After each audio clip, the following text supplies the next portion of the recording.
3 గంటల వాన నగరానికి ముచ్చముటలు పట్టిస్తోంది. భారీ వర్షంతో భాగ్యనగరం అతలాకుతలమైపోయింది. రోడ్లపై నీళ్లు, కదలని వాహనాలు, విరిగిపడిన చెట్లు, కూలిన గోడలు. ఇలా హైదరాబాద్ అస్తవ్యస్తమైపోయింది. కుండపోత వర్షంతో రామాంతపూర్లో గోడ కూలి 4 చనిపోతే, భోలక్పూర్లో ఓ పాత ఇల్లు కూలి 3 చనిపోయారు. రైల్వే ట్రాక్స్ పైకి నీరు చేరడంతో ఎంఎంటీఎస్ రైళ్లను రద్దు చేశారు. కుక్కట్పల్లి, ముసరాంబాగ్ బ్రిడ్జ్ మీదకు నీరు చేరటంతో రాకపోకలు నిలిపివేశారు. హై అలర్ట్ ప్రకటించిన జీహెచ్ఎంసీ స్కూళ్లకు సైతం సెలవు ప్రకటించింది. పలుచోట్ల వాన నీటిలో కార్లు కొట్టుకుపోయే పరిస్థితి వచ్చింది. ఎక్కడా ట్రాఫిక్ కదిలే పరిస్థితి లేకపోవడంతో రాకపోకలు దాదాపుగా నిలిచిపోయాయి. భారీ వర్షంతో హుస్సేన్ సాగర్ నీటి మట్టం కూడా 4 అడుగులు పెరిగినట్లు తెలుస్తోంది.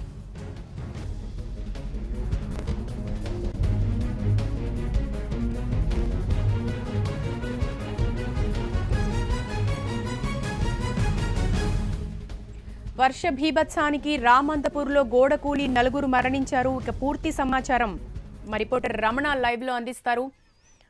రమణ, రామంతపూర్లో పరిస్థితి ఏంటి? గోడ కూలి 4 చనిపోయినట్టుగా సమాచారం ఉంది కదా, పూర్తి డీటెయిల్స్ ఏంటి?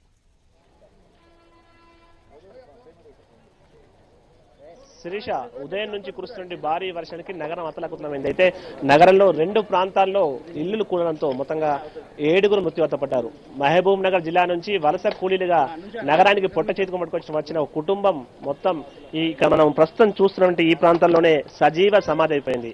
ఉదయం దాదాపు 6 గంటల ప్రాంతంలో ఈ గోడ ఆనుకుని, ఇప్పుడు మనం గోడను ఆనుకునే వలస కూలీలైనటువంటి 4 కూడా నివసిస్తున్నారు. కుటుంబ పెద్ద బాలస్వామిగా చెప్తున్నారు. భార్య చెన్నమ్మ, కూతురు పార్వతమ్మ ఇంటర్ చదువుతున్నట్టు చెప్పారు. ఇంటర్ మొదటి సంవత్సరం. తర్వాత కుమారుడు షేక్ 15 సంవత్సరాలు అయితే అబ్బాయి కూడా ఈ ప్రమాదంలో చనిపోయారు. 4 కూడా ఈ ఘటనలో మృత్యువాత పడడం కలిసి వీరంతా కూడా మహబూబ్ నగర్ సంబంధించిన చింతపల్లి గ్రామానికి, కొల్లాపూర్ చింతపల్లి గ్రామానికి చెందినవారుగా చెప్తున్నారు. పొట్ట చేత పట్టు నగరానికి వచ్చిన వీరు ఈ విధంగా చనిపోవడం పట్ల బంధువులంతా కూడా తీవ్రమైన ఆవేదన వ్యక్తం చేస్తున్నారు. అయితే ఇలాంటి ఘటనలు అవుతున్న అధికారుల నిర్లక్ష్యం అయితే వేయడం లేదని చెప్పొచ్చు. ఎందుకంటే ఇలా మనం చూసినటువంటి ఇలాంటి ఘటనలు సిటీలో చాలా వరకు జరిగాయి. అన్ని కూడా ఇలాంటి పెద్ద పెద్ద గోడలకు ఆనుకున్నటువంటి ప్రాంతాల్లో, గుడిసెలు వేసుకున్నటువంటి ప్రాంతాల్లోనే గోడలు కూడడం లాంటివి ఇన్సిడెంట్ జరుగుతూనే ఉన్నాయి.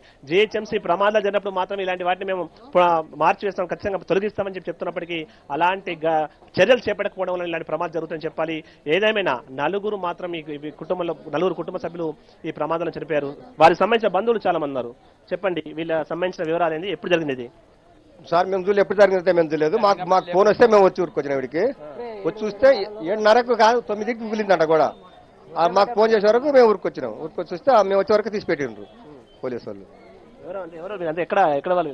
మాది మహబూబ్నగర్, మా సడ్డగుడు అయితే సార్, చచ్చిపోయిన సడ్డగుడు. మేము దూరం ఉన్నాము ఈ గేడికి, సాయిబాబా గుడి కాడ.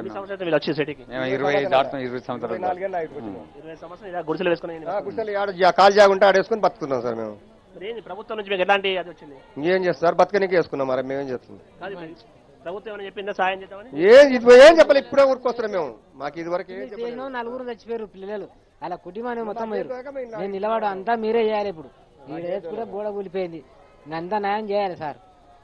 న్యాయం చేసి ఏదైనా మాట్లాడాలి మీరే.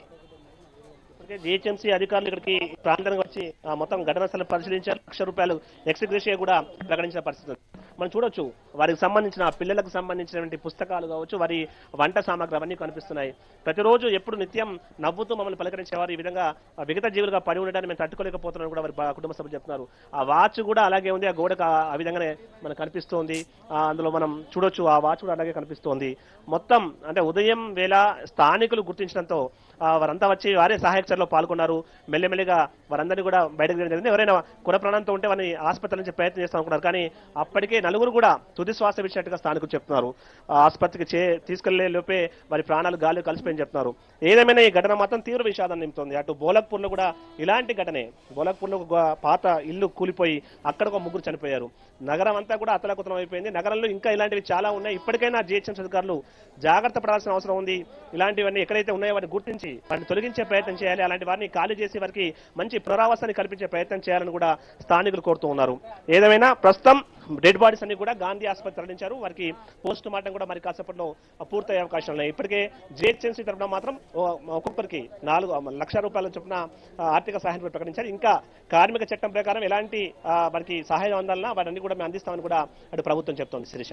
సో రమణ, ఇప్పుడు ప్రస్తుతం అయితే వర్షం కొంత కంట్రోల్ అయినట్టే భావించవచ్చా? ప్రస్తుతం ఆ రామంతపూర్ చుట్టుపక్కల పరిసరాల్లో పరిస్థితి ఎలా ఉంది?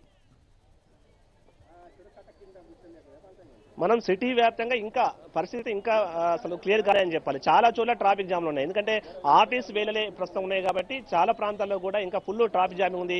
లోతట్టు ప్రాంతాలన్నీ కూడా జలమైపోయాయి. వాహనాలు కదలలేని పరిస్థితి, ఇళ్లలోకి నీరు చేరి తీవ్రమైన ఇబ్బందులు ఎదుర్కొంటున్నారు. కొన్ని చోట్ల చెట్లు కూలిపోయాయి, మరి కొన్ని చోట్ల వంతెనలపైకి వాటర్ వచ్చాయి. అటు రైళ్ల రాకపోకలకు అంతరం ఏర్పడుతుంది.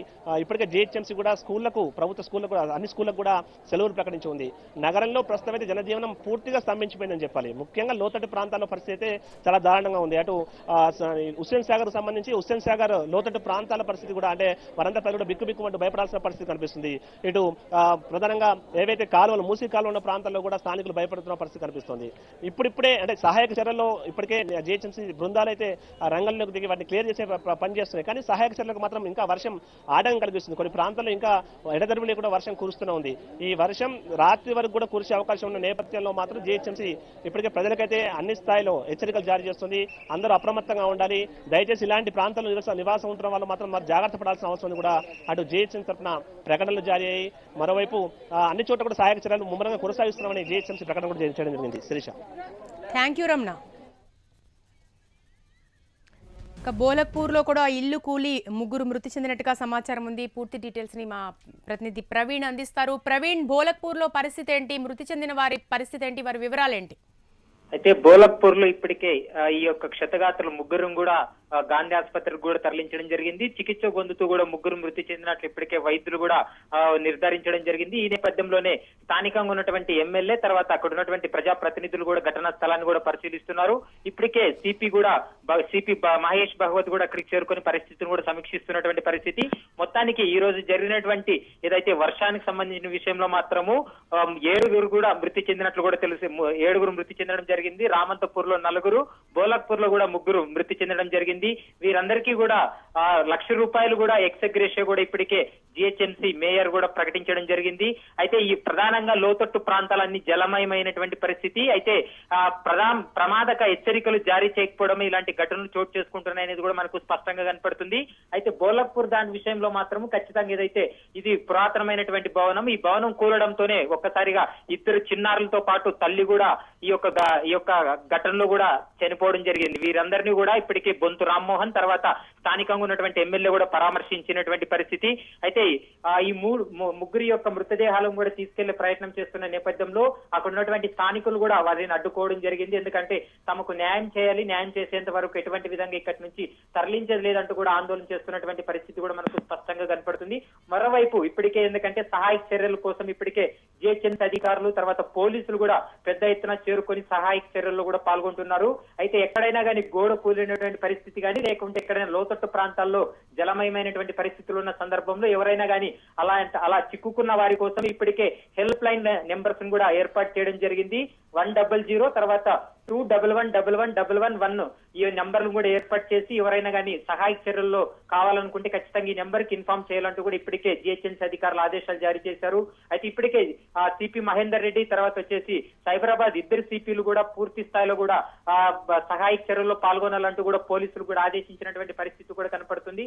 మరోవైపు ఎందుకంటే ఉదయం 6 గంటల ప్రాంతం నుంచి కూడా ఎడతెరిపి లేకోకుండా ఈ యొక్క వర్షం దాటికే ఈ యొక్క పాత భవనాలు కూడా కుప్పకూలినటువంటి పరిస్థితి. సికింద్రాబాద్ లో కూడా దాదాపు 4 నుంచి 5 కార్లు కూడా ఆ యొక్క ప్రవాహంలో కూడా కొట్టుకుపోయినటువంటి పరిస్థితి. బంజారాహిల్స్ ప్రాంతం కూడా 2 కార్లు పూర్తిగా కూడా దెబ్బతిన్నటువంటి పరిస్థితి కూడా మనకు స్పష్టంగా కనపడింది. శిరీష. అయితే ప్రవీణ్, ఇప్పుడు మీరు చెప్తున్నట్టుగా ఈ భారీ వర్షంతో హైదరాబాద్ లో ట్రాఫిక్ పూర్తిగా నిలిచిపోవడమే కాకుండా పూర్తిగా కార్లు కూడా కొట్టుకుపోయే స్థాయిలో నీళ్లు నిలిచిపోయిన పరిస్థితిలో జిహెచ్ఎంసీ ఎట్లాంటి ప్రయత్నం చేస్తోంది ఈ వాటర్ ని క్లియర్ చేయడానికి? ఖచ్చితంగా శిరీష, ఎందుకంటే సికింద్రాబాద్ నుండి బేగంపేట వచ్చేంత వరకు కూడా దాదాపు 2.5 కిలోమీటర్ల మేర కూడా భారీగా ట్రాఫిక్ జామ్ అయినటువంటి పరిస్థితి. అయితే ట్రాఫిక్ పోలీసులు కూడా ఎటువంటి విధంగా అక్కడ ఉన్నటువంటి ట్రాఫిక్ వ్యవస్థని అస్తవ్యస్తంగా మారింది. ఈ నేపథ్యంలోనే ట్రాఫిక్ ను కూడా క్లియర్ చేసే పనిలో పడ్డారు. అయితే ఇప్పటికి ఎందుకంటే ఈ యొక్క వర్షం దాటికి ఒక్కసారిగా వర్షపు నీరన్ని కూడా రోడ్లపైకి రావడం, అంతేకాకుండా డ్రైనేజీలు నాలాలు కూడా పెద్ద వాటర్ కూడా రోడ్లపైకి రావడంతో ఒక్కసారిగా ట్రాఫిక్ జామ్ అయినటువంటి పరిస్థితి. ఇటు బంజారాహిల్స్ జూబ్లీహిల్స్ లో కూడా పూర్తిగా కూడా ట్రాఫిక్ జామ్ అయినటువంటి పరిస్థితి. ఇప్పటికే జిహెచ్ఎంసీ అధికారులు తర్వాత పోలీసులు సంయుక్తంగా కూడా ఈ యొక్క సహాయక చర్యల్లో కూడా పాల్గొనడం జరిగింది. దాదాపు కిలోమీటర్ల మేర ట్రాఫిక్ జామ్ కావడంతో నగర ప్రజలు తీవ్ర ఇబ్బందులకు కూడా గురవుతున్నటువంటి పరిస్థితి కూడా మనకు స్పష్టంగా కనపడింది. ఏదేమైనప్పటికీ దీనికి సంబంధించి ఇప్పటికే జిహెచ్ఎంసీ మేయర్ తర్వాత జిహెచ్ఎంసీ కమిషనర్ జనార్దన్ రెడ్డి కూడా పూర్తి స్థాయిలో కూడా ఆ సిబ్బందిని దాదాపు 2,000 మంది సిబ్బందిని కూడా మొత్తం సిటీలో ఎక్కడెక్కడ ఎలాంటి అవాంఛనీయ ఘటనలు జరిగాయో అక్కడ సహాయక చర్యల్లో పాల్గొనాలి. అంతేకాకుండా నాలాలు డ్రైనేజీలు పొంగి పొరులుతున్న నేపథ్యంలో వాటినన్నిటినీ సక్రమంగా వాటర్ ను పంపించేందుకు కూడా పూర్తిగా ఏర్పాట్లు చేస్తున్నామంటూ కూడా ఇప్పుడే చెప్పడం జరిగింది. ఈ నేపథ్యంలోనే ఎందుకంటే ఇప్పటికే దాదాపు 10 నుంచి 12 ఇళ్లు కూడా కూలడం జరిగింది. ఇందులో చాలా మంది క్షతగాత్రులను కూడా స్థానికంగా ఉన్నటువంటి హాస్పిటల్ కూడా తరలించారు. వారందరికీ సరైన వైద్యం అందించాలంటూ కూడా ప్రభుత్వం ప్రకటన చేసిన పరిస్థితి కూడా మనకు స్పష్టంగా కనపడింది. అయితే 8 గంటల ప్రాంతంలో ఎక్కువగా వర్షం పడడంతోనే స్కూల్ కు వెళ్లే విద్యార్థులు కూడా తీవ్ర అంతరాయం ఏర్పడింది అనేది కూడా మనకు తెలుస్తుంది.